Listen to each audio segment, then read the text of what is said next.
आज दो क्वेश्चन कराते हैं आपको। The complement of the disc mod z less than 1 is what? Mod z greater than 1, mod z less than 1, mod z equal to 1 है। जिसमें अपन को देखना है कि ये mod z less than equal to 1 disc दी गई है, तो डिस्क अपन बना लेते हैं। डिस्क को आप इस टाइप से बना सकते हो। This is disc mod z is less than equal to 1। अब वो पूछ रहा है कॉम्प्लीमेंट क्या होगा। कॉम्प्लीमेंट मतलब होता है इसके बाहर वाला हिस्सा। तो बाहर वाला हिस्सा मतलब इसको छोड़ दीजिए। इसको छोड़ने के बाद जो भी हिस्सा आएगा वो मॉड जेड के बाहर वाला आएगा, मतलब बन के बाहर वाला। तो ऑप्शन कौन सा ठीक लग रहा है? Mod z is greater than 1, option A is correct.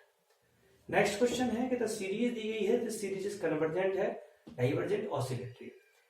अगर इसमें पावर टाइप से जब भी कोई क्वेश्चन सीरीज में देखे तो आपको कॉसी रूट टेस्ट अप्लाई करना है। तो कॉसी रूट टेस्ट क्या कहता है? कॉसी रूट टेस्ट कहता है कि limit n tends to infinity an की power 1/n equal to l। अगर ये l आपका ग्रेटर देन 0 1 आ जाए, l इज लेस देन 1 आ जाए, l equal to 1। Greater than 1 पर डाइवर्जेंट होगा और लेस देन 1 पर कन्वर्जेंट होगा, इक्वल टू पर टेस्ट फेल हो जाएगा आपका। तो आपको क्या करना है कि कॉसी रूट टेस्ट का एप्लीकेशन यूज करना है इसमें। सो an की वैल्यू आपको दी गई है 1/1 plus 1/n to the power n square.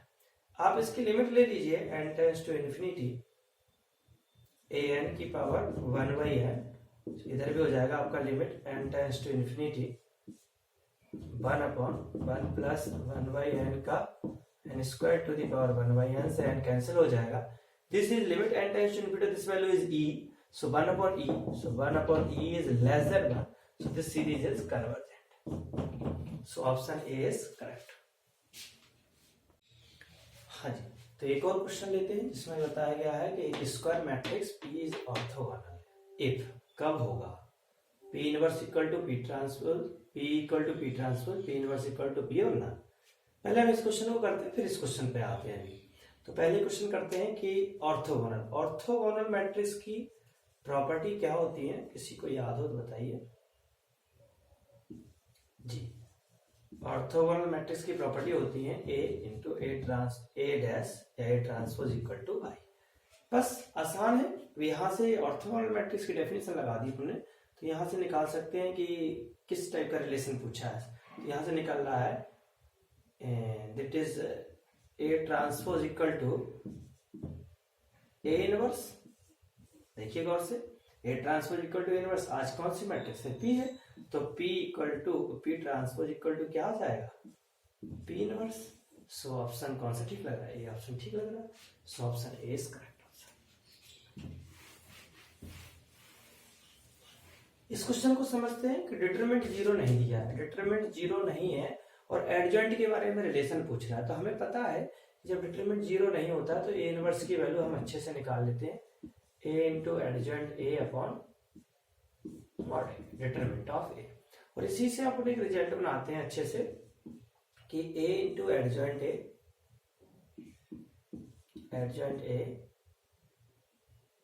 Is equal to determinant of I।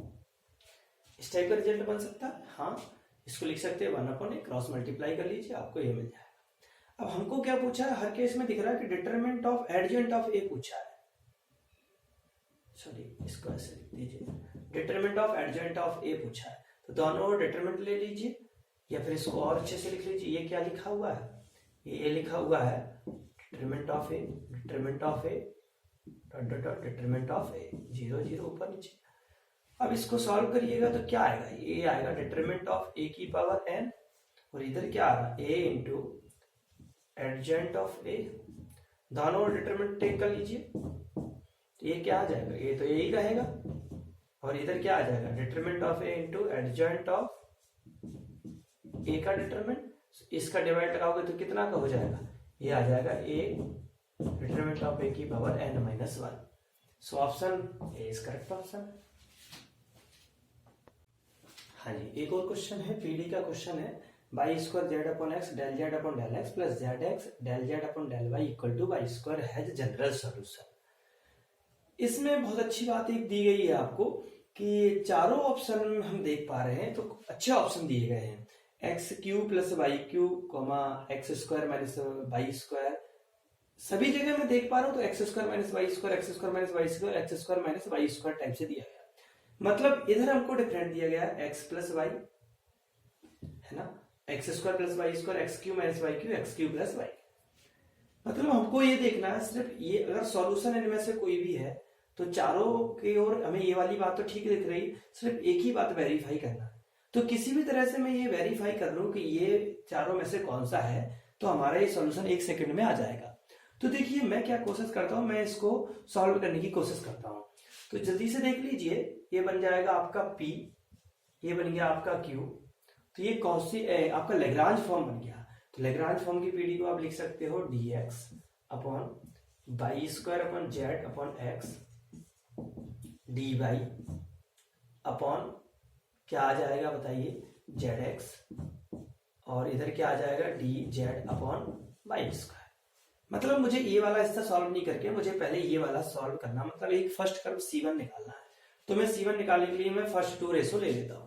तो मैंने ले लिए dx upon y square z upon x equal to d y upon z x. जेड से जेड कैंसिल हो गया, ये ऊपर चला गया, तो ये हो गया x d x upon y square. ये भी क्या हो जाएगा, डी वाई अपॉन एक्स। इसका मल्टीप्लाई इधर कर दीजिए, x square d x equal to y square d Y.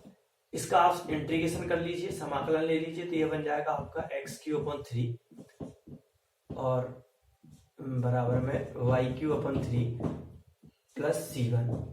इसको अच्छे से लिख लीजिएगा, तो x q minus y q equal to 3C1, मतलब सम कांस्टेंट, नया कांस्टेंट नाम दे सकते हो।